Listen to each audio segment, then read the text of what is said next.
In this video, we venture inside the Mersey Tunnels, specifically the Queensway Tunnel in Liverpool, England. The Mersey Tunnels connect the city of Liverpool with the Wirral under the River Mersey. There are three tunnels.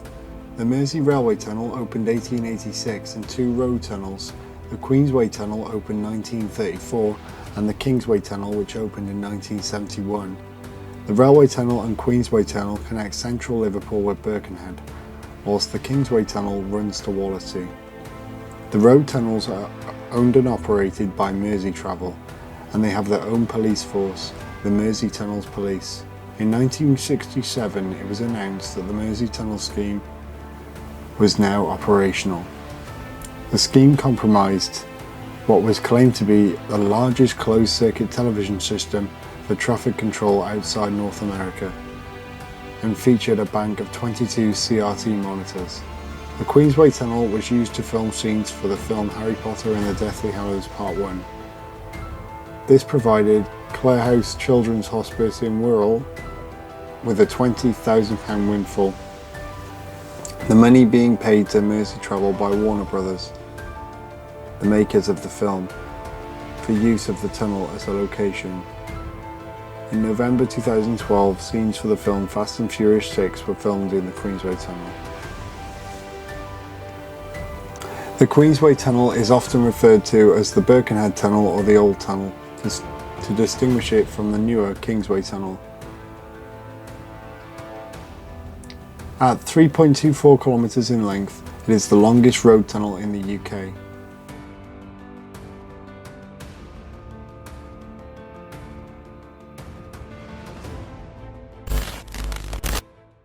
Alright, what is going on everybody? Welcome back to UrbanPointFilms. Welcome to another video today. We're in Liverpool. We're here to do the Mersey Tunnels tours today. The Mersey Tunnels tour in the old Mersey Tunnel. In this video I will have some shots of the new Mersey Tunnel as well, the Queensway Tunnel in town. And so there's a lot of history on this tour. We're going to find out a bit of information. We've got the tickets. And we're going to be heading down beneath the Mersey today, guys, in this quite cold, bitter evening, which is why I'm wearing this. See you guys in a bit.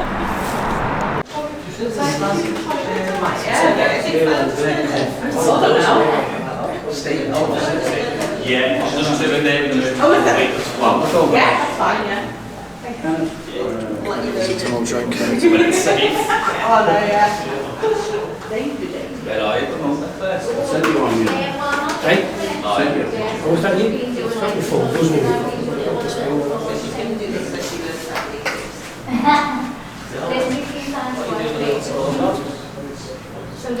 Photos.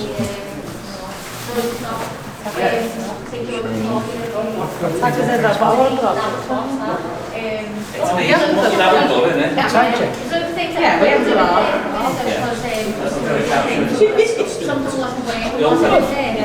and you're the one that's going to take on there.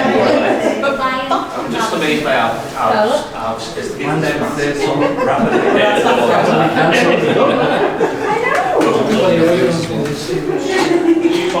I'll do that newspaper thing.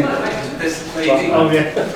Excuse me. Someone was going to be there later on, but at that point we're going to be about 120 feet from the river. Okay, so we've got about 40 foot of tunnel, about 80 feet of riverbed, silt and clay, then the river. So that's the deepest point we're going to get today. In that area is our safety refuges. You're going to go in Refuge G today. If you were coming through the tunnel, you'd enter them through one of these.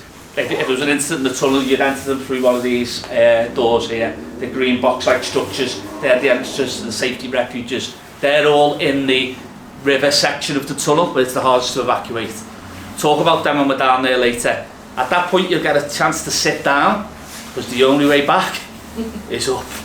Okay, I do have to mention it, guys, because we have had a couple of people collapse on our tours in the past. Okay, one quite recent, so I do get a bit nervous. So, if you feel like you're going to struggle, don't be proud, don't be brave. Just use the lifts. Okay, there's a couple of lifts to mitigate the route, not all of it. But when we go from ground here up to the 4th floor, that's 8 flights of stairs. They're quite heavy going. So if you do feel you're going to struggle, maybe just so you can enjoy the tour a bit more later, use the lift at this point. When we go from road deck level back up, there's a small access lift as well. Again, however you feel in that point, just use the lift if you feel like you're going to struggle. We did have someone fainted on me twice, not just once. Then we got in the lift and then she fainted again. So she was really struggling with the stairs. So please don't be brave. The bonus of it means if you get in, I can as well, which I'm happy to do. Okay, any questions at this point? I've got one. Okay, no, you're late, you can't ask. It was there. Okay, I'll blame that. How much of the tunnel, the Queensway, if it's 0.13 miles. How much of it is under the river? It's about 6, I'm going to go to kilometres now because that's how I know how much is under the river, but you can work it out with miles. It's 1,600 metres under the river. Is that right, Al? Yeah, so it's just about a mile and a bit. Yeah, she's old school. So. Yeah, I'm a mile. A mile and a bit, yeah. And then if you can imagine the tunnel when it comes out of the river, it goes up like diagonally. Yeah. So about just over a mile you're going for in miles? Okay, I'll remember that. Any other questions before we head up? That's one about the Central Avenue, the tunnel below the tunnel. Yeah. It was, when it was first built, supposed to be a tramway. You've just give the game up. I never said a thing. You're not a mystery shopper, are you? Testing me. No, you're right. You're right. You're absolutely right. But when we go up The into... question was, Okay. is it going to be trams going through it yet? I'd say a resounding no. But to answer your question in a bit more detail, when we're up in the control room, we go through the trams and stuff, so it'll give you a bit of insight into why. Okay. Any further questions before we head off? Yeah, do you know which tunnel overtook it as the longest? Oh, wow. What? Which tunnel took the record 14 years later? Tokyo Bay. Knowledge. I'm looking over that one then. Right, okay guys, going to head up. Anyone who's going to use the lift, if you want to hang it back, Alison likes to get her steps on a step counter, so she'll do the stairs. Anyone wants to use the lift, stay at the back. Anyone who's using the stairs, follow Alison.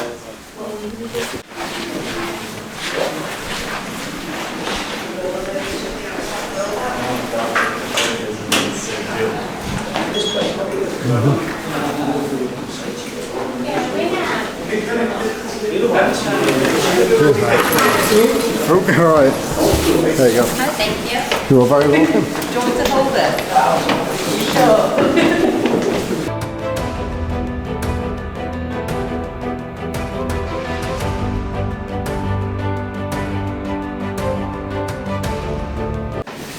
Come on in.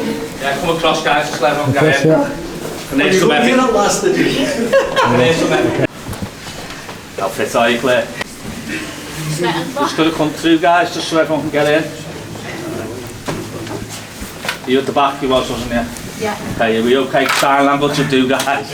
Grand, Okay, yeah. well we're good to see you because we'll stop here just for a few moments just before we go up the next set, but it's nowhere near as many as that. I'll tell you a little bit about the building. You might have noticed the building. It's a Georgia Stock building is the actual ventilation station for the Queensway tunnel with a few offices around it, but you'll notice the architecture of it. It's very, very grand, isn't it, for a chimney basically in the middle of Liverpool. It's actually was designed by an architect called Herbert Rouse.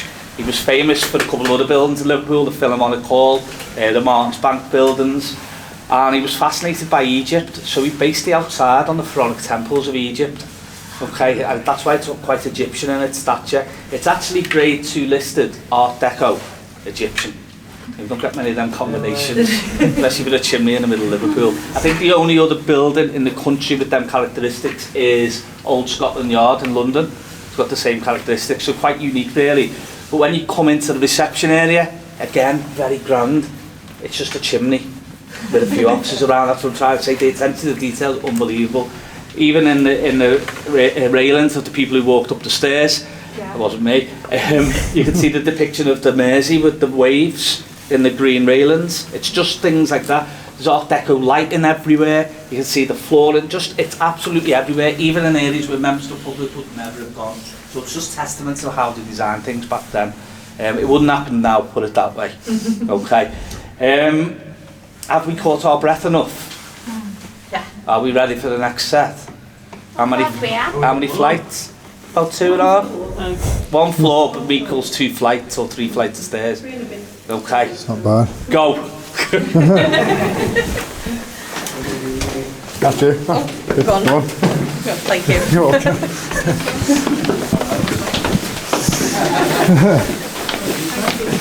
Testing you know, go camera. Yeah, right.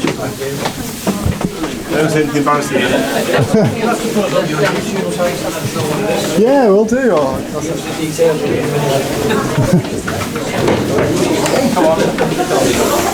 we go.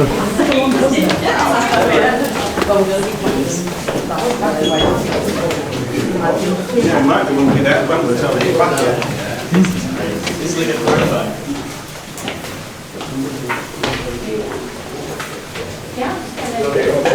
Yeah, that's not amazing, guys. Let's do it.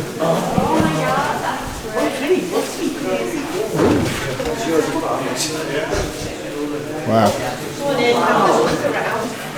Wow.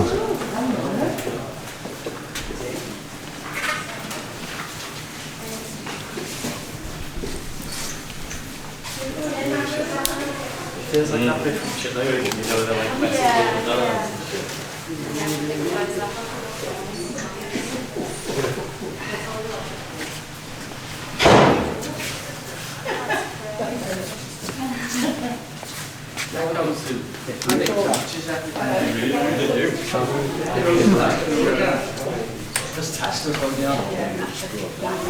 Feel free to have a look and then I'll explain.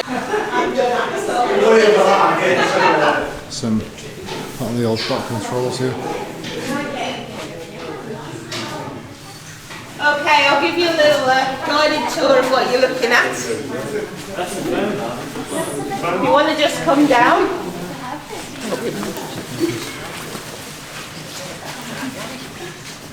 Okay, so as Ryan said, this used to be our old control room, occupied until 6 years ago now. And the only things that's left here are the computers and the engineers. The rest is pretty much as they left it. The only things we've actually kind of dressed the room with, if you like, is the tram, which I'll explain later, and the old Bakelite phone, which we put there for our younger visitors to show them how to dial a number, just to make ourselves feel really old.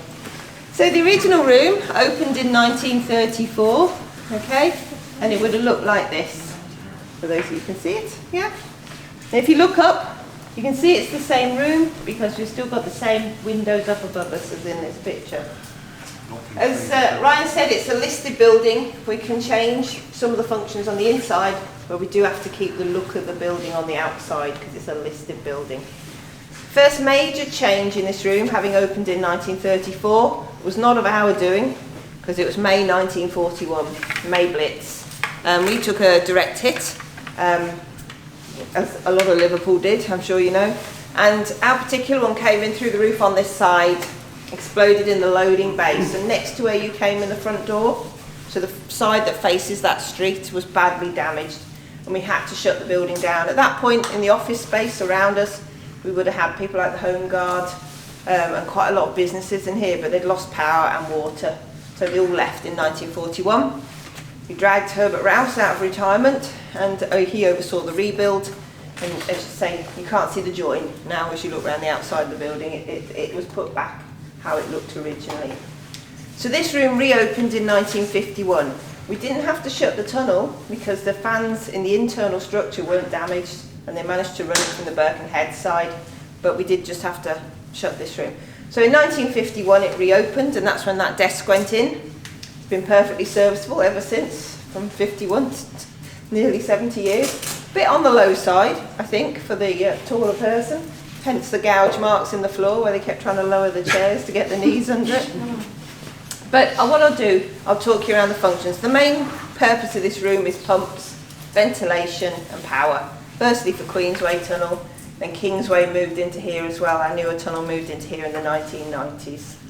So at this end of the desk, the first thing you'll see are the pumps. It says pumping plant on the top here. We have 7 pumps underneath Queensway Tunnel. We do pump out a lot of water. Now if you drive through here quite regularly and that concerns you, don't be concerned, it's not the river, okay? As you come in from the city centre, you're coming down a 1 in 30 gradient. By the time you're under the river, you've got 20 feet of rock, 80 feet of riverbed, so you're 100 feet below the river. So unless we have a massive earthquake, it's not going to be the river that we're having to pump out. We seep, we don't leak. It's a bit of a subtle difference, but it's quite important. It's coming from the underneath, not above. So when the tunnel was built, the water table was beneath us. Big industries like Bibby's and Tate and Lyle have gone from the banks of the Mersey. They would have had wells that drew off that. So the water table has risen and it's now up the sides. We have 7 pumps. They'll go off roughly every 15 minutes, certainly the one under this building, and they'll pump out about 200 gallons a minute for 5 to 10 minutes. If one gets overwhelmed, then it will go to the next one, and the next one's all automated, and on a screen they'll just see the levels filling up, and then it will send it to the next pump. And what happens to the water is it doesn't get pumped out into the river, it goes through the sewerage system, because it could be contaminated off the road deck. So we pump it out through that. Next section down, this middle bit here, talked about power. When this tunnel was built back in 1934, they actually started the build in 1925, and they really had nothing to compare it to. It took 9 years to build. It was a world first, the biggest engineering undertaking. So they kind of put backup systems on everything. You'll see 2 fans in each chamber, 2 tour guides, although we've not been here since 1934, I have to say. And the power. So 50% of the power comes from the Wirral, 50% from Liverpool. As you drive through, the power will be fed Wirral, Liverpool, Wirral, Liverpool. And that means on the lighting, if we lose the power from one side of the river, you can still run the tunnel because you've got 50% of your power. If the whole of Merseyside is plunged into darkness, we've got diesel generators, quite big ones that are encased in brick in the fresh air chamber. You'll see them as we walk past, and we've got diesel tanks down there. So we can run the tunnels for about 24 hours without any power whatsoever. I don't know what you face in the city centre at that point, but it does mean in here you get a cup of tea. It's always essential. So this on the desk here says Liverpool supply, Birkenhead supply. They can switch things around. The other main job of the control room engineer is to take phone calls across the network, fault reports, something, the light bulb needs changing, something like that. But also people have broken down in the tunnel. So this top green panel with the red lights were help points throughout the tunnel. So back when it opened, nobody had a mobile phone. So you'd pick up a help point phone and it'd light up in here. And there obviously no CCTV either, so they knew from the number which bit of tunnel you were stuck in. And you'd go, the tunnel police would go to you. Advice today, if you break down in the tunnel, stay in your vehicle, CCTV everywhere, don't want you wandering around in the live traffic. It's much more safe to stay in your car and let us come to you today. Talking of taking the phone calls, this is one of our first control room engineers taking one of his calls, okay? And again, for the younger people on the tour, this is an iPhone.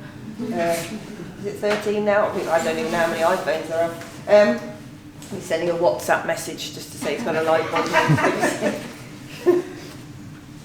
Right, we'll move forward. We've done 50s, we're heading to the 60s now. Swinging 60s, and what do we get? We get this big English electric panel. We basically buy our electricity in bulk and step it down through transformers to work the fans and the pumps. There are 6 ventilation stations. You can see all the names on here. So this side is the Liverpool side. So at the top, you can see North John Street and George's Dock, where we are. Underneath it's rain mac, because it's been leaking in here, so it's got its little rain mac on today.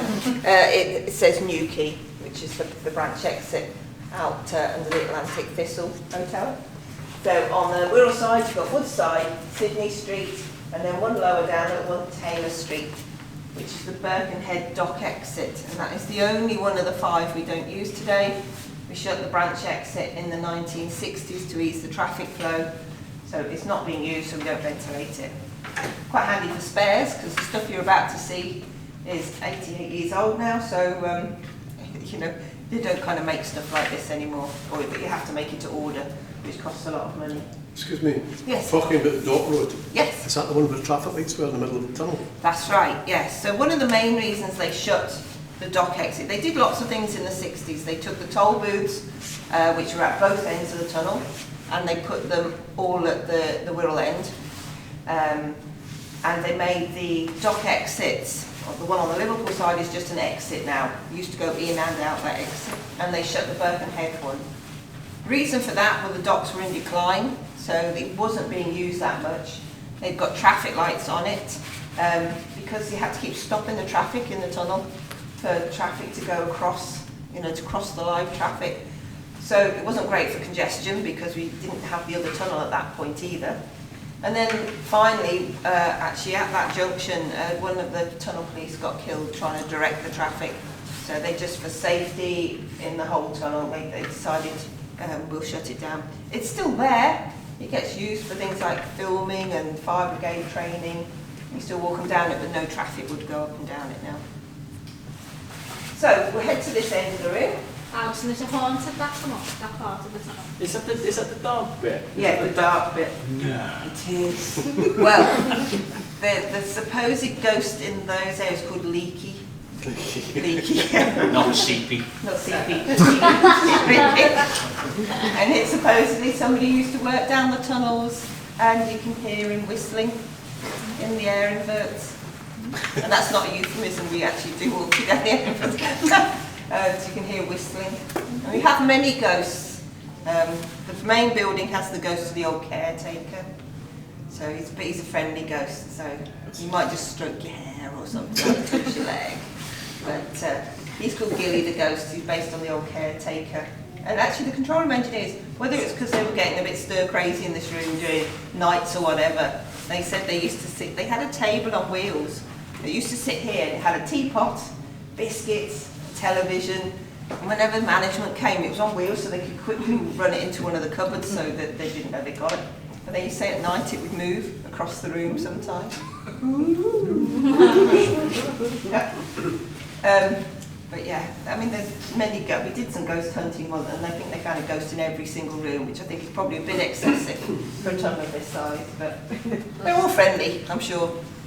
So this end of the room, you asked about the tram, so do a quick talk about the tram. 1901, and there's an example of the types of tram they thought would run under this tunnel. So when the tunnel was planned, it was planned as a double-decker tunnel with traffic on the top and a tramway underneath. Two trams running side by side, because the trams were very popular back then, but also so was the ferry. The ferry was the main way across the river, lots and lots of people used the ferry. And they knew this big new tunnel was going to affect the trade of the ferries without us running a tramway as well. Plus Birkenhead, corporation who ran the ferries, were also going to have to pay into this scheme. So they were going to lose money, whatever. They were paying in for the tunnel, but then we're going to get a tramway which would affect their ferries.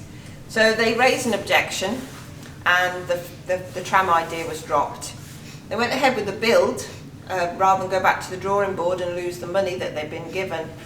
So it's planned out. So when you go down there, the area under the road deck used to have the size to put a double-decker tram down there. When you go down there, what you'll see is safety refuges now. So they occupy that inner space. So although we never got trams, we did later down in the line have somewhere to put a safety refuge system. So that's what's in that area now. Okay, any questions at all? I did have one about in regards to breakdowns back in the day. Yeah. I know now that if you break down, you get a fine if Yes. any vehicles break down in the Yeah, tunnels. currently there is a fine. They are looking at it, but there's two different levels. So if you break down and it's not your fault, they have to get their own vehicles to take you out. You can't call. It's a private bit of road, so you can't call the AA. So we have our own company that we have on call that come out. So they'll charge you, it's about £70 to pull you out of the tunnel. If you break down because you run out of petrol, you charge double. You call it an idiot tax. Yeah, you shouldn't have done that, basically. But yes, but we used to have our own on-site vehicle, but it's quite costly to just keep a vehicle there for people breaking down. The tunnel police have big 4x4 vehicles, so they can tow smaller vehicles out. But the most common breakdown is actually buses, and we can't tow those out, so we have to get somebody in. Yeah. I would add, it isn't just a money-making scheme. It is this tunnel, if you know it, if something breaks down in the tunnel, it causes absolute chaos, so it is a deterrent for anyone. You know what some people like, the red light comes on and go, yeah, we'll get through it, and then they don't. So it is a little bit of a deterrent more than making money, just to make that clear. And from that, should you like what's the time that you get us pulled back out again? How long have we got to wait? It's quite quick, isn't it? It's about 15 minutes if they can. Long is it? Yeah. It's good. I know. But we've got to call in a tow truck. If it's one that our own vehicle to manage, then they'll stop at traffic at the barriers, I think I'm right in saying, and then they'll take their own vehicle in, and it's fairly quick. But obviously if you've got to call a company in that's on call, then you've got So you don't have a vehicle at your side? No. Yeah, No. but I'd say we used to have our own vehicles, but it too costly. just wasn't cost effective. So you've done a risk assessment on it, and then they worked out that this is the best way to do it financially. Yeah. Nobody's it. I remember landlords or police. Yeah, They used to pull out. yeah. The police can pull out fair size vehicles, but a bus, you've got to get the specialist company in. I think it's like anything. We used to have all our own electricians and fitters and all that sort of stuff, and now we have sort of a skeleton staff. Electricians really, where we used to have each shift would have so many on, and now it's just reduced the contractors and They're things. called matrix workers. Yeah, matrix, yeah, they're all in black. Yeah, oh, I like it. Yeah. Right, so going into our industrial side now, this first chamber that we just walked through is the exhaust chamber. We don't stop in here because it's a bit dirty and dusty, but just watch your step as you go in, because there's a little metal lip for the airlock doors. Me and Ryan open and shut the doors. Your job's not to trip over, okay? And then we're going down. If you think how high we've kind of walked up, we've got to walk down it, and there isn't a lift at this section. So just watch your step as we go down, and then we regroup in the fresh air chamber. Okay, just as well, guys, the exhaust fan chamber, it's by its nature, it's quite dirty, and some of the soot, the dirt, will rest on the railings. I'm not telling you not to use the railings, disclaimer, but you might get your hands dirty.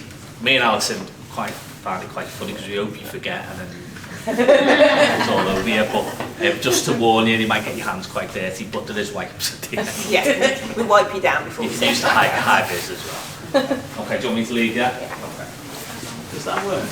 That one looks really well. Alison, just check out I've got the hats on. That's what it does. Yeah, right. So we have a button that goes beep. Follow me, guys. Yeah.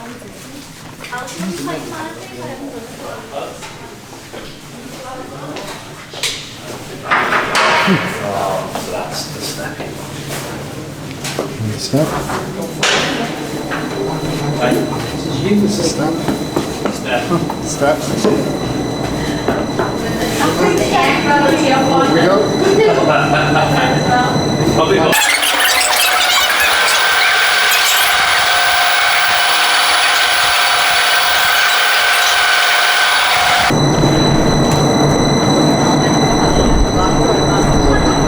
Feel that breeze now.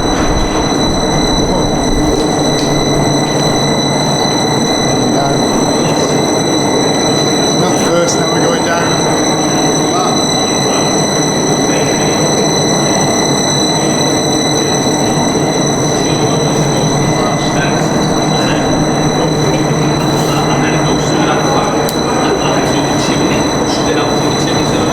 Depths, go into the depths, everyone.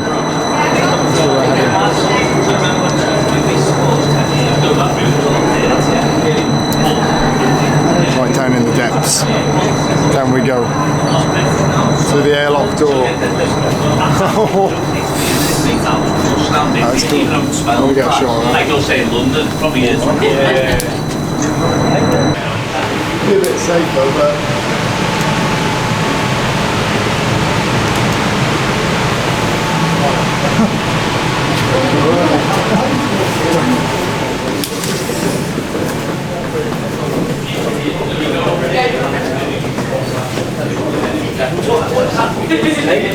tunnels going down and down. Gotta mind the step though. Bit of a trip hazard going on. This is an active, well, this part isn't, but there's a lot of workings down here that are. So, wow.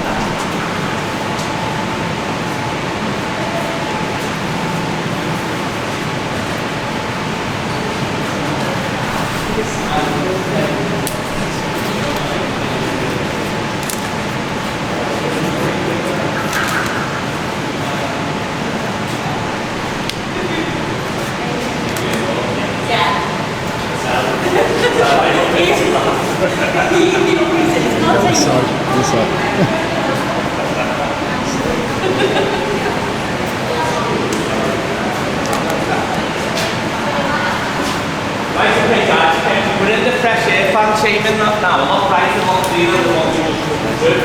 Okay, just as it smells fresh air, just touch on the detail in the building. When we talk about here, the Rouse and the architect and all that, see the glazed bricks. Glazed bricks, they are 250,000 in this building. Now, they cost absolutely fortune to put in now, you can't get it. But it just shows that it's stood the test of time, years old. When we get round the corner, what we're going to do is get one of the fresh air fans on for you and show you how it works and tell you all about it. Just to let you get your bearings before we do that. If you think where we started, we went up to the 5th floor, we come down a lot of stairs, felt like we've never going to end, I bet, yeah? And we've actually only come 2 levels below ground floor now. If you look up, that is our loading bay at ground level. So the road that you come in from is just there. You might see big green doors across. That's there. So the entrance where you come in is just on the left there. Okay. Let you get your bearings, we're going to do something. If you don't hear it around the corner, just to tell you a little bit about the fans. They're all the equipment for the fans is made locally, and when I say local, I mean the North or Yorkshire, Northwest. Part of the Great Depression that happened in the 20s, and he wants to regenerate the area locally. So a lot of the equipment is Northwest Yorkshire. So you might recognise the gearbox here. I saw it on the print. It's just making out David Brown and Sons, Huddersfield, England. Does anyone recognise that name? You might. I knew you would. DBS. Oh, you David Brown. Is that your name? These Sons. So I don't recognise DBS. Aston Martin DBS. So we've got the gearbox with Aston Martin. That's what I'm saying, yeah. Okay. Along the sides of the gearbox, you see Metropolitan British, Sheffield, Manchester. The fans were made by Walkers from Wigan. You always get Wigan and Leeds mixed up there. The only new part of the fan structure, and we'll show you actual fans around the corner, is this orange section here. This was put in about 10-15 years ago. And this is a variable speed electric driven motor. Okay, so it's got 8 speeds on it. So we can adjust the ventilation to what we need rather than before it had a high and a low. It wasn't very efficient, so it's a lot more efficient now. Okay, we'll take it down the corner, we'll get one of the fans on and we'll show you how they work. You know the fan that we just come from, that's pulling the dirt out? Yeah. Where is that? Where is that in relation to All you can see is the ceiling, the low level ceiling and holes. That fan there, we're going to put through the hole and it's connected by a tube. So is it coming across the road? Photos. Holes, the ventilation station. So we'll stop recording. Just stop our recording for a second, guys. We'll be back with you when we enter the next room.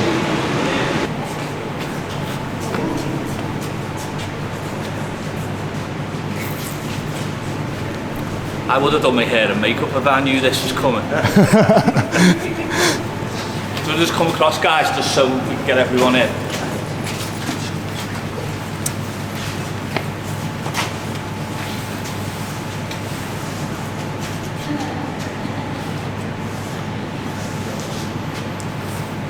Right, just to give you a little bit of history about the ventilation.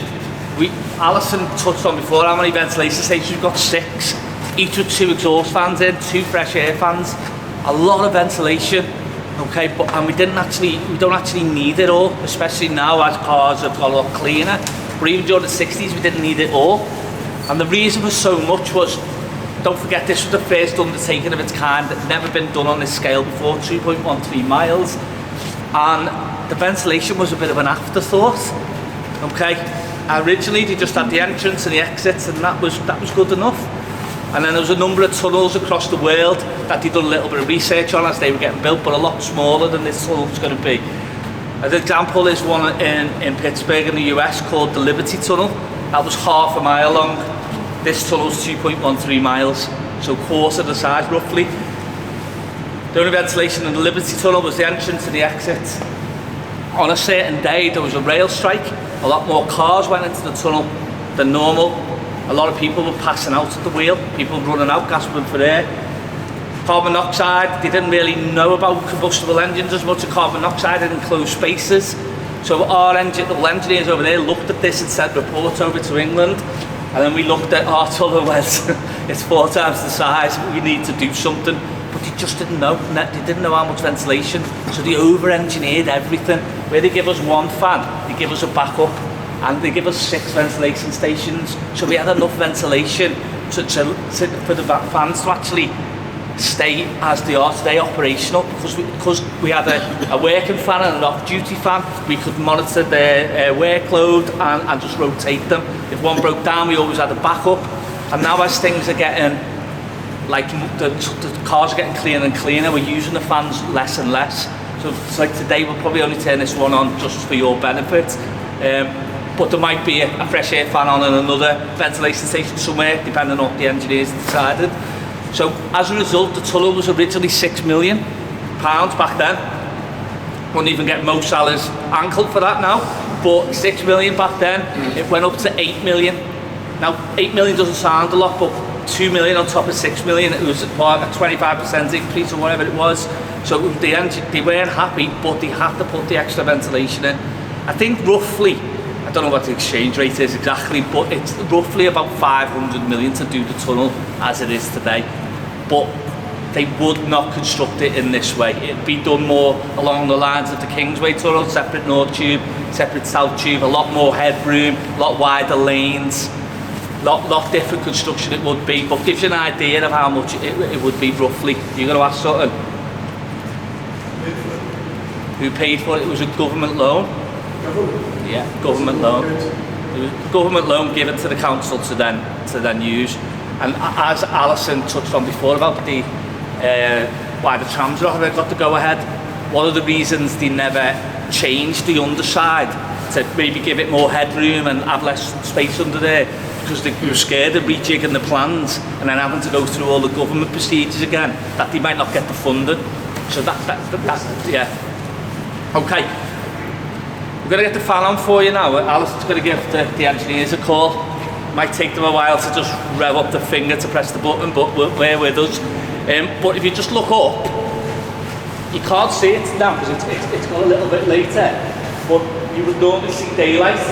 Okay, and that is an air intake.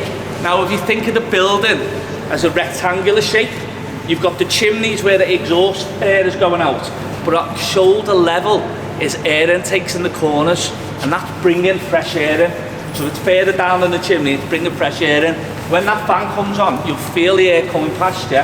The fan is then taking it round the working fan, and then it pushes it down a shaft this time, and it goes underneath the road deck. Remember them air inverts? And they said there's holes underneath the side of the road deck. The fresh air then pushes up through these holes into the tunnel. That then pushes the foul air out. Foul air rises naturally anyway, up through the exhaust fan chamber and out through the chimney. So it's fresh air in and foul air out, and it's called positive pressure. Bit of WD-40 needed that. Right, come on guys, push over. Will you hold on to Claire? You don't want to get sucked in, she's only little. Yeah, come over guys, the little ones, hold on. Can we go on?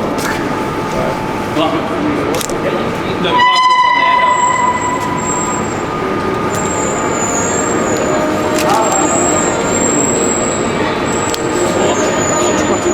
That's the original music from 1934.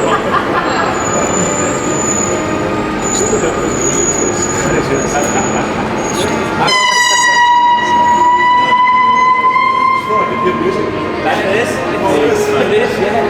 She put Thunderbirds on. Glad to say it's painted red now, it used to be blue. Everyone who knows.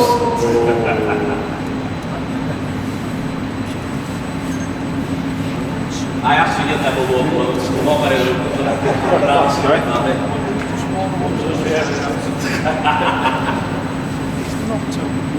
It's not very quick, is it? Or does it get quicker?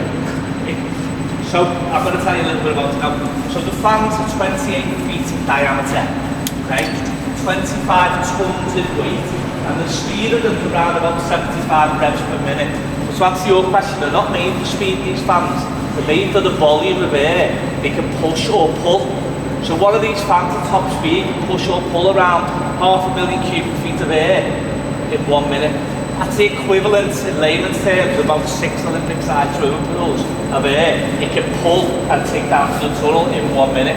Now bear in mind we've got 6 ventilators, 5 now, with 2 exhaust fans, 2 fresh air fans, and we've got the capacity to pull a lot of air into the tunnel, or take a lot of air out.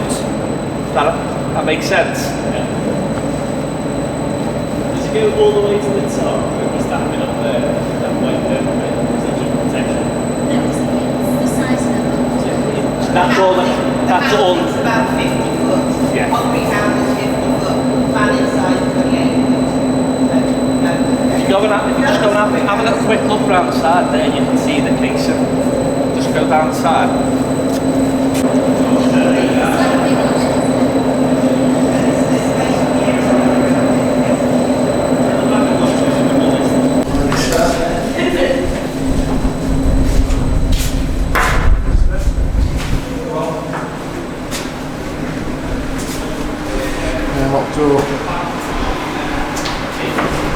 Yeah, you can feel the breeze now. You feel the cold air. Might catch ghosts.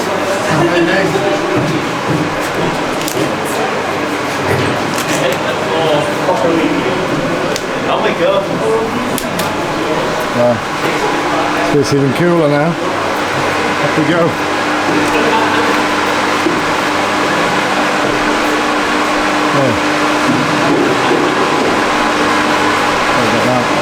What's this?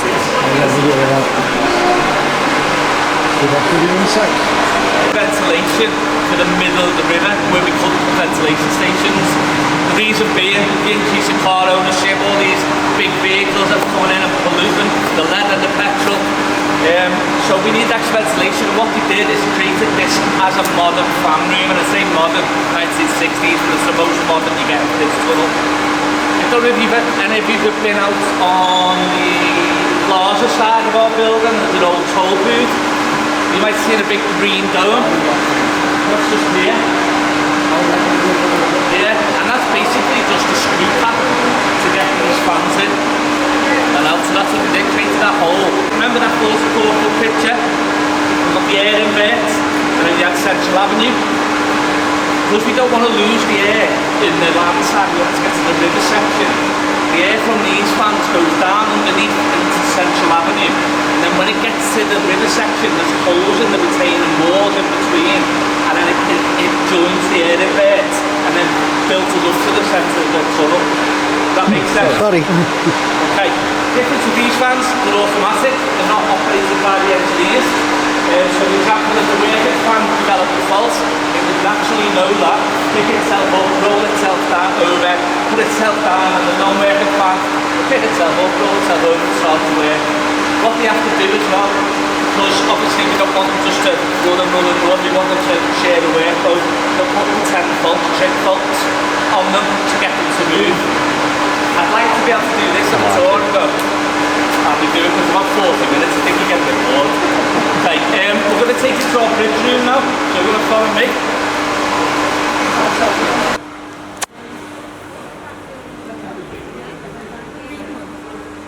Sorry.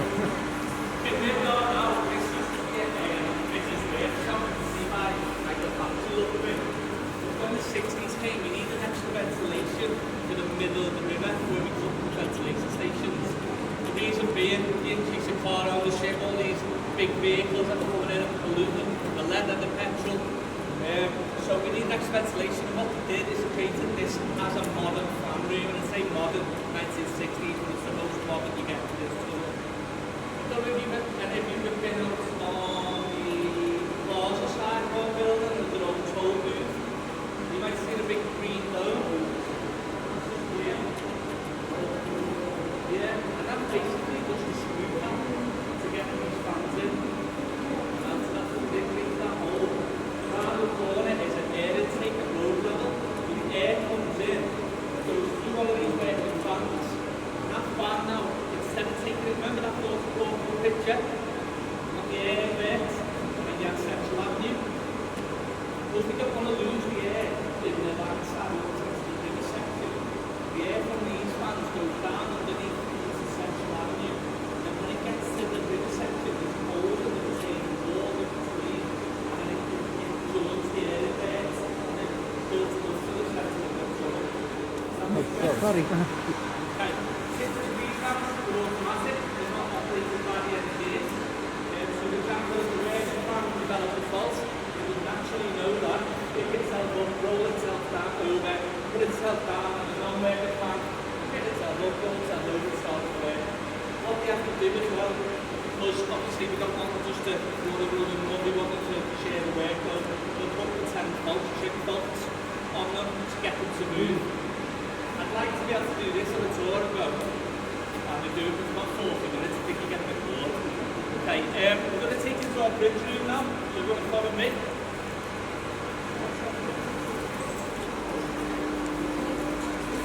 Photo there. You can keep up with me on that side and Yeah, so might throw some curveballs your way though. Right, okay guys, where we are now is our bridge room, and it's called our bridge room because you're under the archway of a bridge that runs between the Port Liverpool building and the Cunard. If you look here, you can see the archway. And this is one of 15 going that way between the Port Liverpool building and the Cunard building. Okay, so come to the picture, give a bit more context. Georgia Stock building where you come in today would be built here in the 30s, and you followed it underneath and you're under this archway here of 15 of a bridge. Okay, so what you're looking at now is a picture of George's Dock. George's Dock building got its name from the dock that it's situated in. Okay, and that was George's Dock was put in 1771. Okay, went all the way down the Strand, round the Liver buildings, down the Pier Head, round the Port Liverpool building. So quite a huge dock. By the late 1800s, it fell into disuse. The reason being the Port Liverpool was expanding, it was growing, the ships that were coming into the city, it couldn't accommodate them anymore, bigger boats were coming in, they built bigger docks north and south, and this fell into disuse, but it was at a busy area of Liverpool being the Pier Head. When you think back before the trains came in the late 1800s, the only crossing was the Mersey ferry, and it wasn't like the one that we go on today with Jerry Marsden on repeat. And repeat. It was a lot more robust ferry, and whatever you could get on the ferry, they let you bring. So we had stories of people getting on with livestock, with cattle, anything, any goods to trade in the city, anything you could legally get on, they let you bring on. And so they had to get off at the Pier Head, walk around, navigate all this dock back on themselves to get into the city centre. So the big dock of George's Dock that fell into disuse, they simply built 2 bridges across. That's where you're under now, one of these archways of the bridge. This is the continuation of Water Street. Yeah, continuation of Brunswick Street, Al. Brunswick Street's the arches. Yeah, continuation of Brunswick Street and the continuation of Water Street is the other bridge. And them 2 bridges, what they did in effect is split the dock into 3 and created 3 spaces for the 3 Graces. You're good, you can be let out later. Okay, but yeah, it fitted really well. They fit Liverpool's waterfront, the main 3 buildings, in the 3 spaces that developed because of the 2 bridges going across for the people getting off the ferry. Okay, so the reason for this picture is the Port of Liverpool was completed in 1907, and that's this building here. Make out the Royal Liver Friendly sign. Okay, 1911 came the Liver buildings, and then in 1916 came the Cunard building. Okay, you've lost your exit. Okay, so the three Graces are actually sat in an old sandstone dock dating back to 1771 called George's Dock.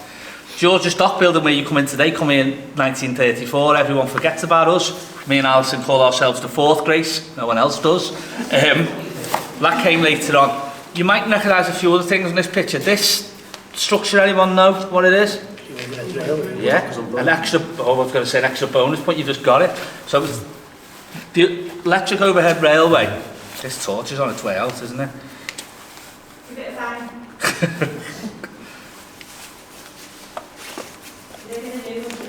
Okay, I'll give that. You have to look after the majority. You have to look. It's only clear, we know it. Supposed to check your equipment regularly. Excuse me. It's not that type of tour,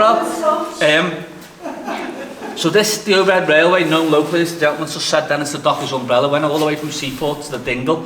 Used to carry the dockers along the riverfront. Much beloved in Liverpool, and it came down in 1957, Al? Yeah, it was 56. Came down in 1957, put up in the late 1800s. It was very beloved in Liverpool. There was mass public demonstrations when it came down.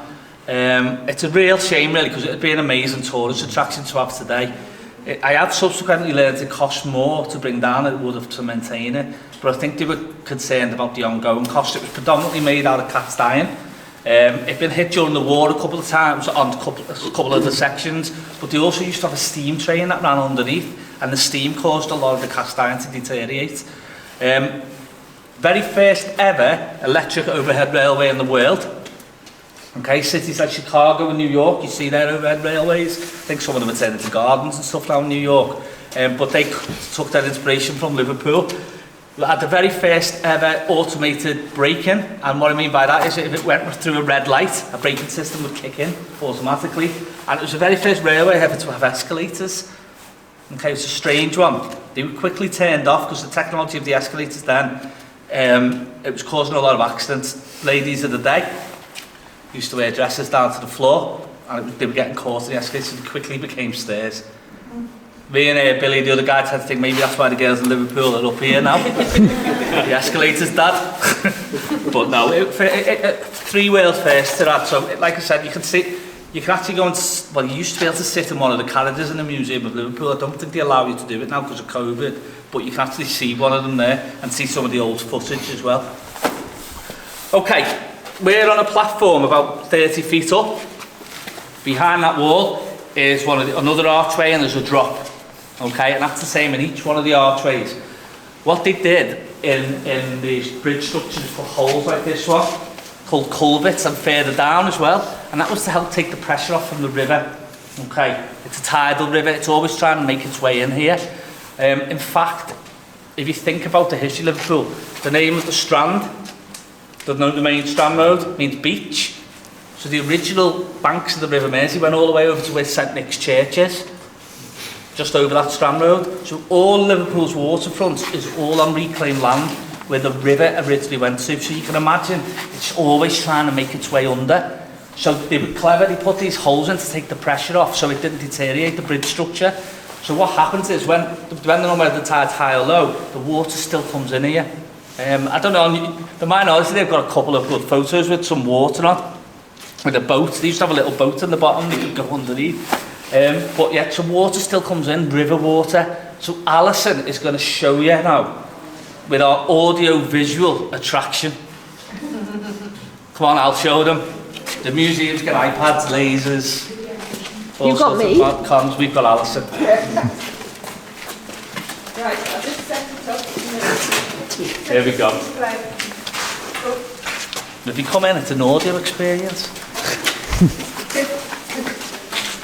Just don't go in with it, Al. No, just checking it's not good.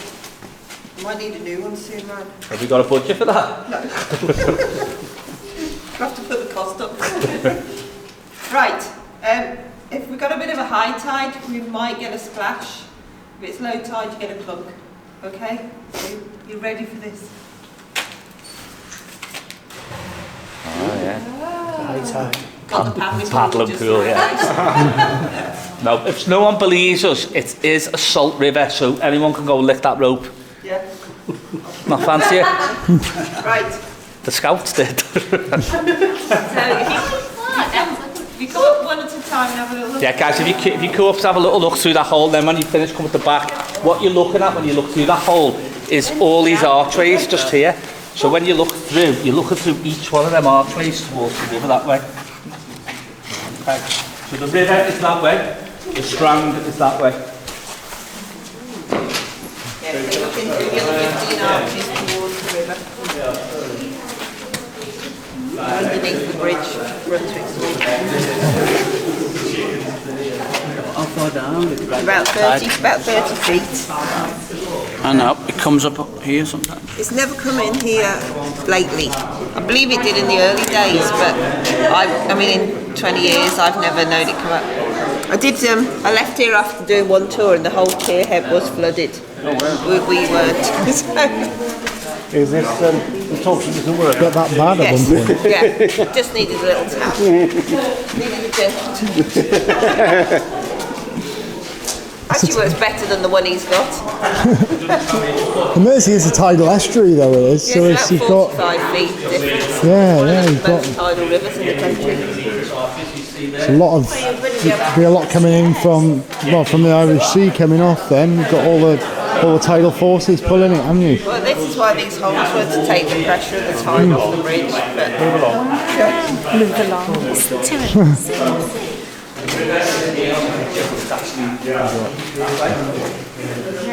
And then that's underneath in the archway going through the water in the water. There's a lift that will step back with you. Do we need to tie the boats on? just hang around out there, I'll take you, pop you in the lift. So I actually want to take a picture of that. Further down. That's the lift.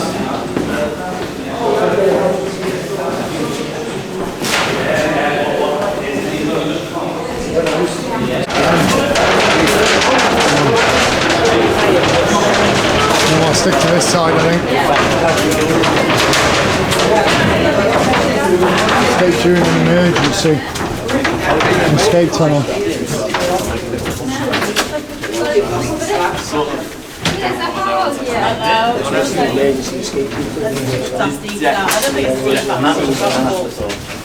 Right guys, we're at road deck level now, so we're going to let you loose with some live traffic soon. But first I'm just going to tell you a little bit about the construction. You can hear the traffic if you listen carefully, yeah? Sorry.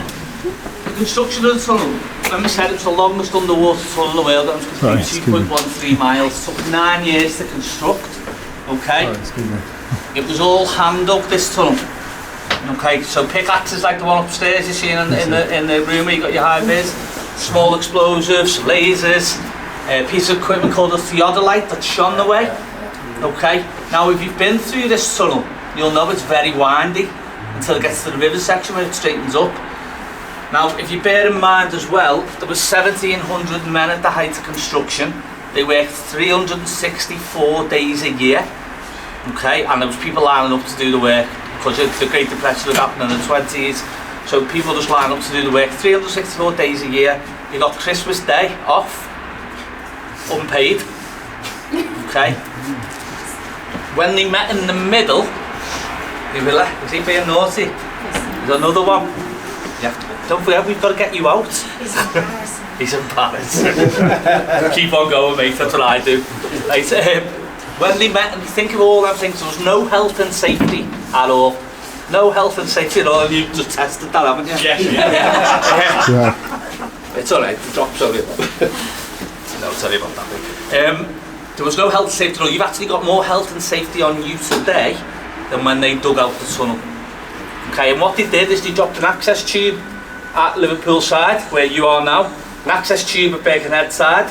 Wouldn't have been as lovely and as bright as it is today.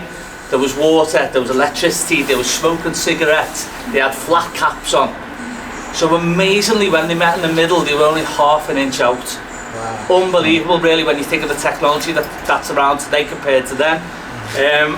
Unfortunately 17 did die, but that was seen as an amazing health and safety record considering there wasn't any. Okay, compare that to the Queensway tunnel, which was mostly mechanical mole, finished in 71, 14 died on that, so not much difference considering the time of it and the health and safety measures that have been put in place by them. The 17 men are commemorated on the roadside of our building. There's a plaque with all of their names and ages on. Anything else you want to add, Al? No, yeah. We're going over that way. Birkenhead is 180 if you go that way though. How is it? The tolls. Birkenhead's that way, Liverpool's that way. Round the bend is the first branch exit that goes out towards the by the on the strand there. Round that bend is the first green box-like structure that starts entrances to the safety refuges. Right. I think the match traffic's built up. It's at a standstill, so you might get a wave. Okay, match traffic apparently. Okay. First 6, want to go out with Alison? Yes.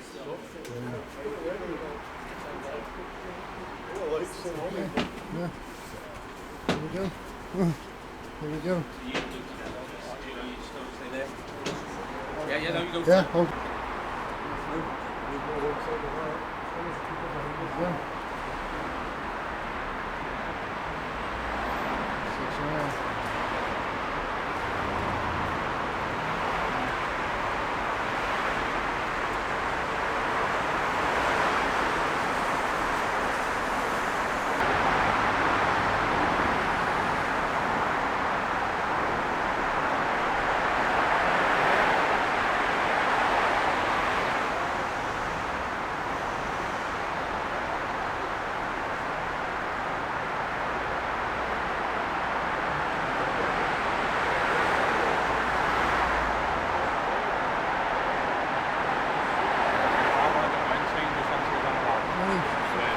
It's exclusive because pedestrians aren't normally allowed to be anywhere in the tunnels, you know.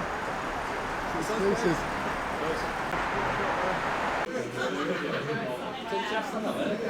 Oh, you've been doing this longer? Stand side, that's this side, guys. Yeah. There's more headroom, the lights are on the left hand side. It's a bit steeper, so you just hold on to the railings. We call those our bananas. The air is coming round that corner. There's a shaft up to the big fans that we got switched on for you. So it's on a nice, low, gentle speed. It can get to 36 miles an hour, but we do ask them to try not to do that in us.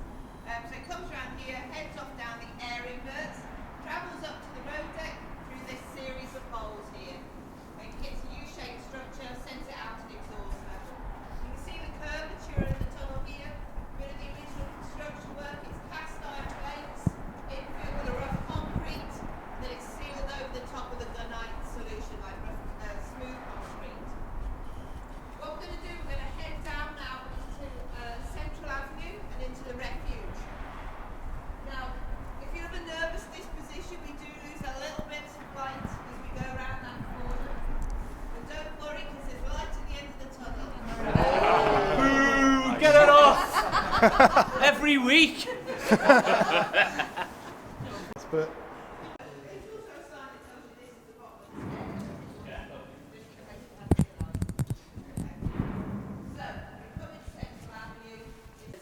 You've left our building, you've walked under the pier head, you're just underneath the river at this point.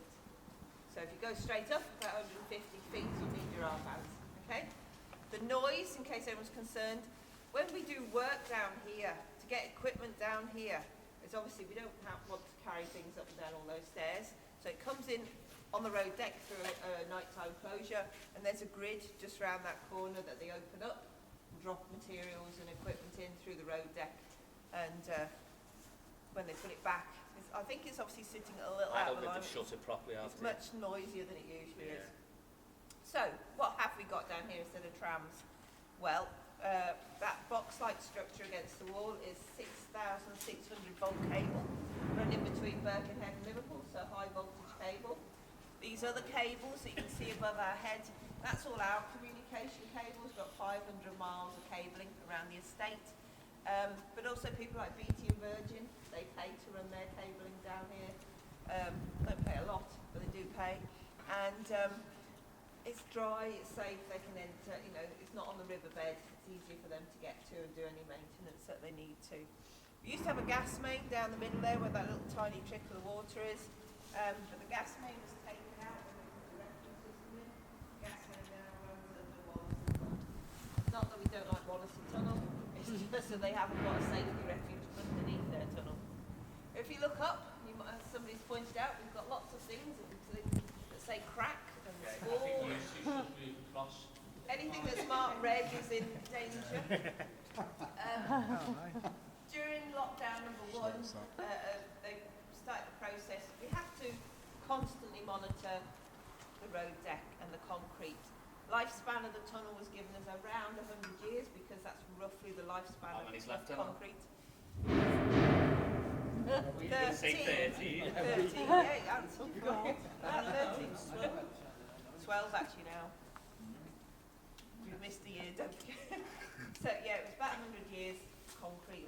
It's 2 foot steel and concrete. It's set on steel, so it just pops bits off every now and again now. So they did a process of going through, monitoring it, marking which bits they need to repair, which is obviously quite a bit.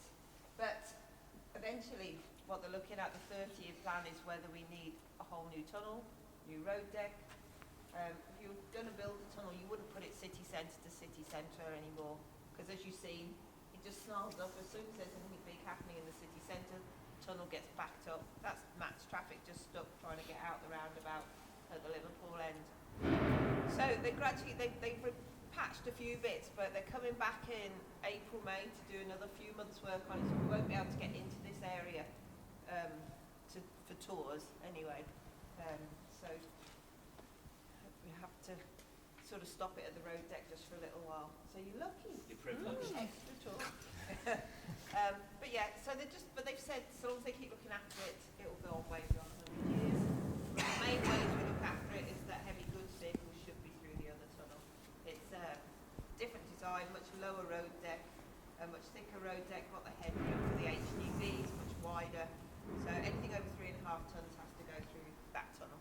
How thick is this road deck? It's about 2 feet. So the upper deck has been resurfaced about 4 times, but they've never really done anything with the underside. Do they excavate to recover? Just recover? The last time they didn't. No, I know the last time they didn't. They just, yeah, it's getting bigger, basically.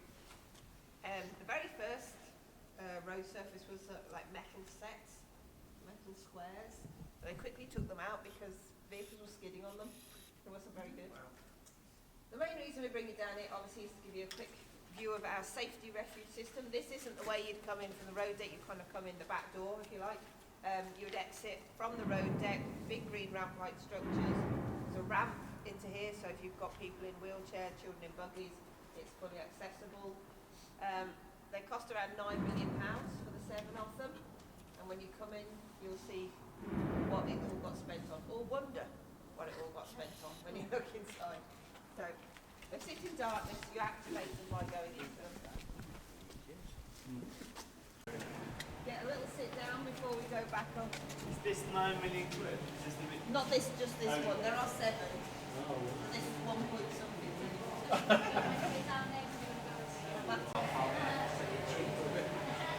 It's one of 7 refuges underneath the mid-river part of the tunnel. Put in 2005, cost of 9 million, yeah, £9 million, actually £1 million more than the tunnel back in 1934, believe it or not. When you look inside, you think, where's that 9 million gone? Because I did when I first come in. It's not on the Magnolia paint and the breeze blocks. And we have got undersea heating. Yeah. Yeah, it's got to be about minus. Is it on? No, it's not. Yeah, it's got to be about -5 before they let us put it on, especially with the price of it now. We've got extra ventilation, but the most, and it's got a toilet, but the most thing that money's been spent on is the communication systems. There's one of these 2-way communication systems in each refuge, and they're all linked. So if you came down here in an emergency, the tunnels police would come on from the control centre, and they would speak to you and let you know what's happening. Okay, reassure you, hopefully, let you know if you've got family or friends in another refuge, let you know what's going on with your cars, because that's what people seem to think about first. Got a question down there. Well, that's handful. Or the stretching arm. When's the last time this got used? Like, is there a Saturday's lots of people No, who's going in? the only instance I can remember where they don't bring you down here unless there's a health and safety risk. If it's just a mechanical breakdown, for example, they deal with that and they wouldn't bring people down here. But there was a dual fuel car going through the tunnel. There was LPG gas on one side.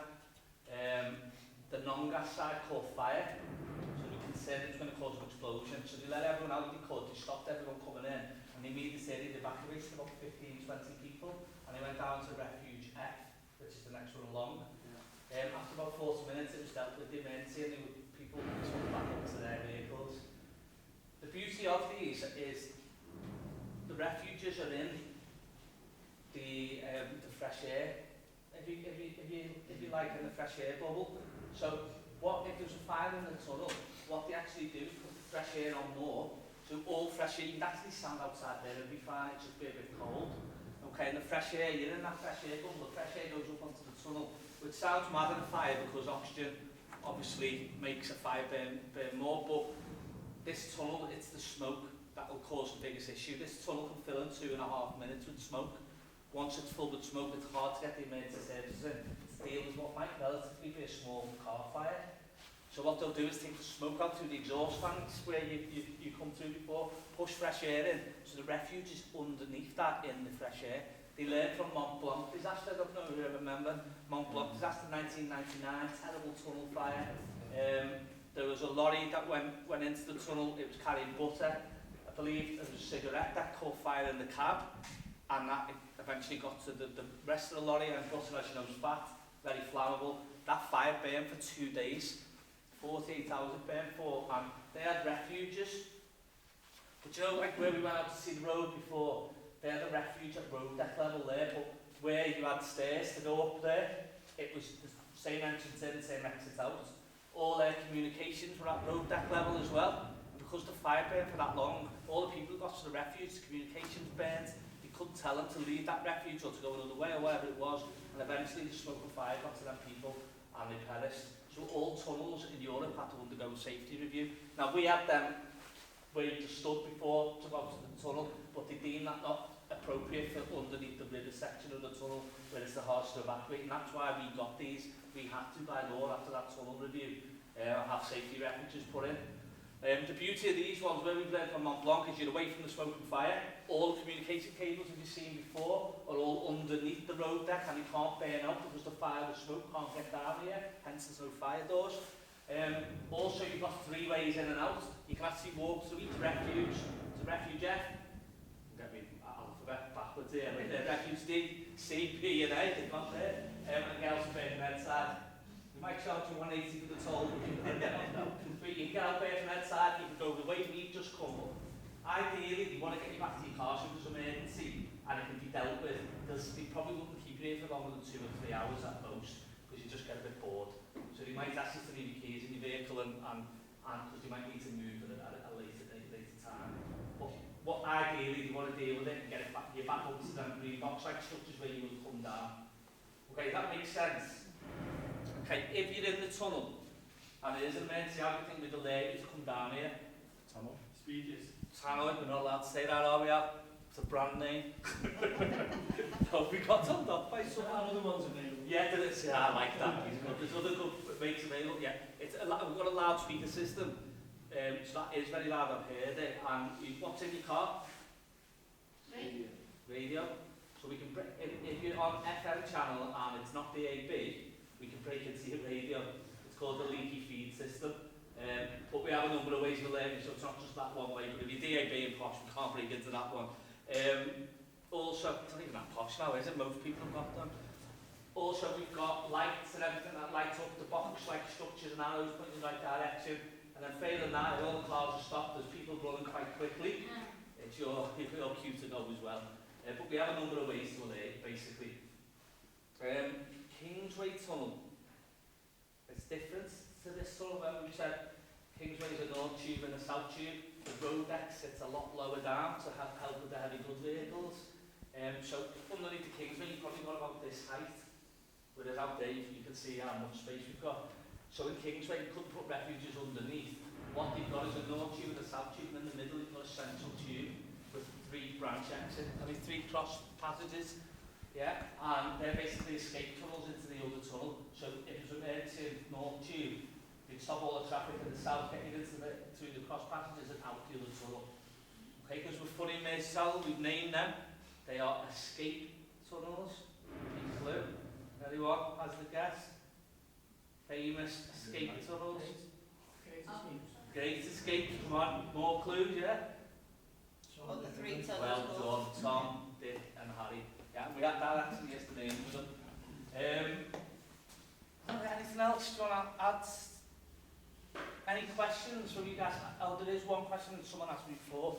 This tunnel's very windy on the land section, but straight under the river section. Anyone know why? No? It's a good answer. A lot of people say that. Shorter route below water, surely. No? No.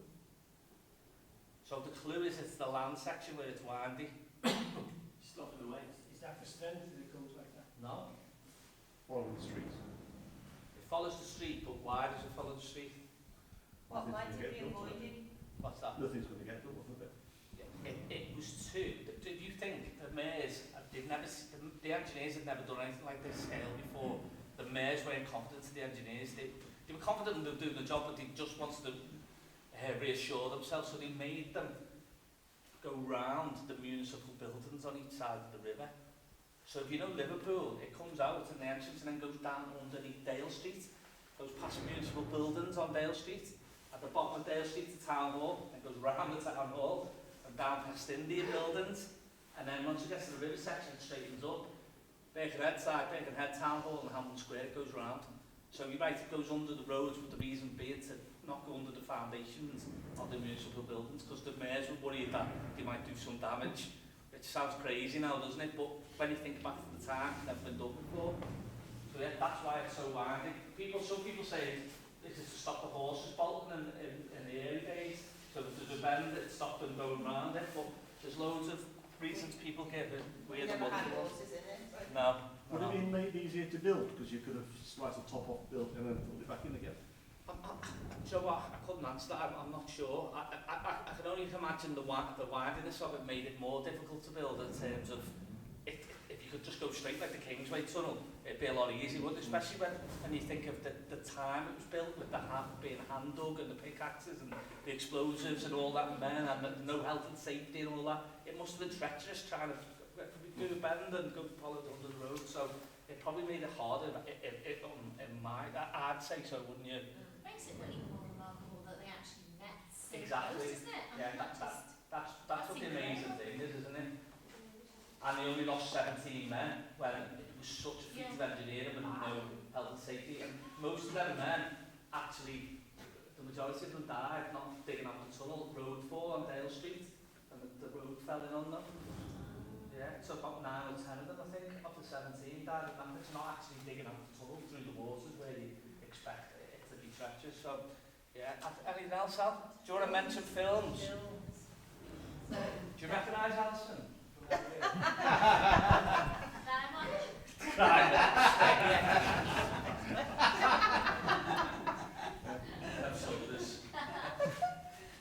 Yeah, you're on film set at no extra cost. Any blockbuster films? Anybody know what? Harry Potter. You can't get a full point in, you need to tell them which one.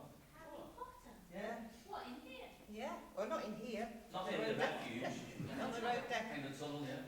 So it's definitely Hallows Part 1. Is one on a bus? One with the angler. Yeah, it's when they're chasing It's Hagrid scene. through a tunnel. It's when, Hagrid's on a bike and flying bike, is it a flying yeah, bike? he's on his motorbike. Motorbike and cycler, that's what he has. Yeah. So he's flying through, but it's depicted as the Dartford Tunnel. But they filmed it in here because we've got 4 lanes in one, so they could have the camera run down the outside lanes and then have the vehicles and the stunt people going through the middle. Come on now. And we were half the price. It's half the price. Yeah. That's fine. we got 25 grand for that. Yeah, which one? Fast and Furious 6. Fast and Furious 6. And because there's no kids on the tour, I'll tell you what Billy tried to do to me the other week. He said, with just keeping a straight face, he told the whole group when I was telling the story, Fast and Furious 6 was filmed. So I was like, I'm thinking, I'm going to get it back there. And I said, Billy had a small part in it. It doesn't say it anymore, all he said it was cold. But no, it was Fast and Furious 6, don't be right on your supervisor review, it was Fast and Furious 6. But it was Alison in and not me. The Judge Stop Building they even went today. Boyle's War was filmed in there. If anyone's seen that series, it depicted they made wartime officers and then they used all the staircases and the officers underneath. Yesterday, filmed yesterday, there's a bit in the tunnel. And we're just waiting until Batman comes out because they did do a bit of filming for Batman. Not as much as they were going to because of COVID. So we're just waiting to see if we make it to the cut in Batman. Yeah, and I think there's a couple of others. Jack Reacher, I think, is another one. Didn't you say Batman, but we don't know whether they used it Yeah, yet? yeah. That was in there, Yeah. They said Peaky Blinders and they said no, that was pathetic. Yeah. Hollyoaks, any disaster in Hollyoaks. Yeah, when they want to kidnap someone, they tend to do them in the tunnel. And I was telling, Alison knows this story more than me. Then what about when they used fans as the ships? Yeah. It was a film called Al's Lads, and it had Ricky Tomlinson in it. And it was about two men working their passage over on the Mauritania. And you know the big fresh air chamber? They'd said that was going to be the engine room of the Mauritania. And they said to one of the engineers who was around at the time, they said, we're just going to create a fire scene just for reality. And he just assumed that they meant a pretend fire scene. Anyway, so he'd left them to the filming, and then they got all these motorists ringing up to say there's smoke filling the tunnel, and they had actually lit a fire in the fresh air chamber, which of course was dragging it straight down into the fresh air chamber. So that had to be put out. That we weren't on at all, that day. So yeah, you have funny games. Talking about fires in the tunnel, Yeah. do you get anything in place for a major fire? We don't want fresh air coming in and other air going out, do we? Well, that It's only is going to encourage our fire. plan. That is our plan for this tunnel. We've got no other way of dealing with it, in that you'd empty the road deck of people, and it's depending on where the fire is. It's worked out with the fire brigade. Some fans will go off, some will come on, but the exhaust fans will go full tilt, so they're dragging smoke and fumes out, and then the nearest fresh air fans will push it one way or the other, depending which end the fire brigade are coming in from. So that was learnt from the King's Cross fire, small fire. Yeah. You need to move the smoke to get the fire brigade in.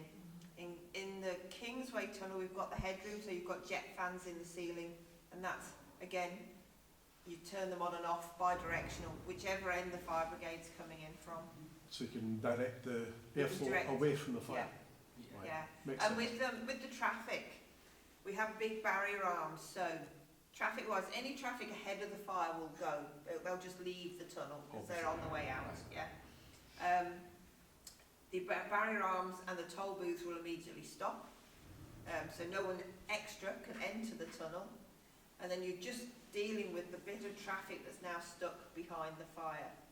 Okay, they're the ones you've got to evacuate. Or give them fresh air without creating the fire to Yeah. make it worse. Yeah. It's why you get people to leave the vehicles, because the fire will use up the oxygen, so it cuts out people's engines.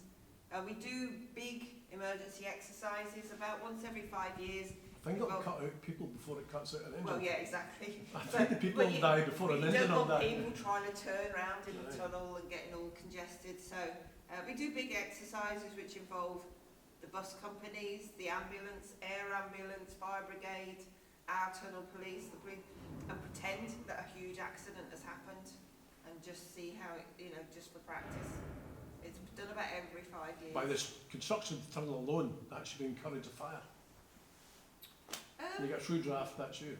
The thing with this tunnel, with it being windy, it's not so bad as Queensway because you do get that kind of one-way draft of Queensway. Aye, fair enough. But I think the windiness of that does actually help us a little bit with that. I think one of the major changes we've had though as well, I don't know if it's a plus or negative, but we used to have the tunnels police used to carry firefighting equipment and they'd be able to deal with local fires, but now the fire brigade have actually said that's not safe, haven't they? Well, they haven't got the right gear. Yeah. You know, they're just in police uniforms. They've not got proper firefighting gear. They will still, you know, they'll do what they can with a very small fire because there is fire equipment in the tunnel. But anything major, they've been told to get the fire brigade straight in for their own safety. What about accidents, since we're on disasters? What about accidents? Is this tunnel safer than the other one? Is it less accident prone because we're driving into oncoming traffic slower? Because the speed limit's slower in here. Yeah, we don't have many accidents because that's where the winding does actually help in one way, because people that know the tunnel are driving quite cautiously. You do get the occasion where someone's took ill at the wheel, or more recently we had a really awful accident, someone doing 98 miles an hour through the tunnel, took himself out, the girlfriend out and the taxi driver out. But that is extremely rare. This tunnel, if you get one, can be more serious because it's usually head on because they've bumped in the middle. Kingsway, more often it's bumps at the toll booths because you come out, you've got low sun and people are not expecting the traffic to stop, so you get more of them, but they're just bumps. So it's very rare we get a serious accident. It's like anything, it's human behaviour, isn't it? And this tunnel, all I'm saying with this tunnel is if the human behaviour is erratic and someone driving there dangerously, it's more likely to end up in an accident because of, like you said, two lanes with one way, two going the other, you have that head-on collision. Whereas Kingsway, you can probably get away with it a little bit more if you're going one way. People are a bit more nervous. I know lots of my friends are quite nervous driving through this tunnel. Yeah, especially They're not bothered. I feel like that there's a bus in the centre lane. The bus takes up the whole lane, and I stay back because if you're going right next to you, you're really, really close. Especially around the corner. Yeah, especially around the corner, yeah. I wouldn't undertake the bus in the tunnel. As in an ambulance or... Do I pull in or do I stay where I am and you go around me? This is a question that I'd like to know. I mean, normally the advice is you don't cross the double white line, but our tunnel police, one of them is one of the guides, and he said if it's safe for you to do so, then move out of the way. Yeah, They are not going to prosecute you for moving out of the way of someone flying through on the blue light. What I would say, I get what your point is, but what I would say generally when ambulances or anything like that are coming through the tunnel, we do ring ahead, so we'll know they're coming, so they'll try and prepare as much as we can, as in stopping, letting the traffic out and stopping anyone else going in so you can go through. But obviously that's not always. A lot of the time they don't do that anymore. Don't we do it? They just fly through now, yeah. They changed. Yeah, they do still ring through, but not always. Sometimes you'll have one come through your lane like But that, that. and we'll let them through, Yeah. yeah. Interesting. Well, even to keep going, an ambulance won't do more than 40 miles an hour, so so. No, because it'll be You just dangerous. keep going. Yeah, yeah. It's just fighting like a off the top. It is. This tunnel was just designed for other times, wasn't it? The years ago, it wasn't designed for like what the traffic is now and the way things are. But yeah, I thought they wouldn't design a tunnel like this and they built it again. The police watch people because there are a few people at spot What have you lanes done? that I think should be convicted. What have you done? Lane spotters. I was thinking, Everything's on CCTV right through the tunnel. If you go into the combined control centre, they've got banks of screens where you can watch the traffic going through. What they tend to look for is dangerous driving, because it is only a small force we have, and to book someone for just changing lanes, there's a lot of paperwork involved. So they're looking for someone driving erratically. You know, you just couldn't stop everyone for, you know, there's no way the team we've got could stop everyone for speeding or crossing lanes, or so they're looking for anyone like driving, particularly weaving in and out. Someone indicating and gradually making their way over is someone who just doesn't know the tunnel. Somebody weaving in and out, there's often a chance they've got no insurance, no MOT, and you know, you can get them for a few things, you know, make the paperwork, you know, worthwhile. Right then, you've had enough rest now. Right. going to follow out, so guys, when we get up to the road deck level where you went to see the traffic, I see one goes. There's no bum roll. That's the music carries it on. When we get up to road deck level, Hasn't been empty for a while. So if you want to use it, see Alison. Okay. Yeah, we'll base camp on the left. Do your do. It's 50. I know your dodgy maths, mate. 55,000 through the Queensway. 12, 13 million. About the same, more or less. And hey, like to get in the tunnel, got a big laugh at the back though, you know. Yeah, we do. We rely on feedback really to keep the tour going. We don't have any advertising, we don't have a budget for anything. We were making a joke before about that nut on a string. We'll do another one, but it's pretty true, isn't it? That you can see with the torques on the blink. So we rely on your feedback, so if you could go on TripAdvisor, if you're that way inclined, if you could leave us some feedback, I'd really much appreciate it. We only accept 5 out of 5. Any less, and we will find you. Alison's like Liam Neeson on taking it. But no, in all seriousness, if you leave us some feedback, if you've enjoyed it, it's Ryan and Alison. If you haven't, I'll be Phil. No, but in all seriousness, if you leave some feedback, I think we're number 3 on the tours, on the small tours, is it? Just got to beat the Beatles. Yeah. We're not singers. We're not singers. We haven't got a gift shop, as you can imagine, okay? But when you come in to sign in today, there's a number of things for sale. If you're interested, see me or Alison. Good news is you can take your hats off, okay? Don't know, you know, look at the hair. Oh, it's stuck. The bad news is we've got 3 flights of stairs, I think, yeah. So, follow out. That's it then. That's it. Thank you. Thank you. Nobody.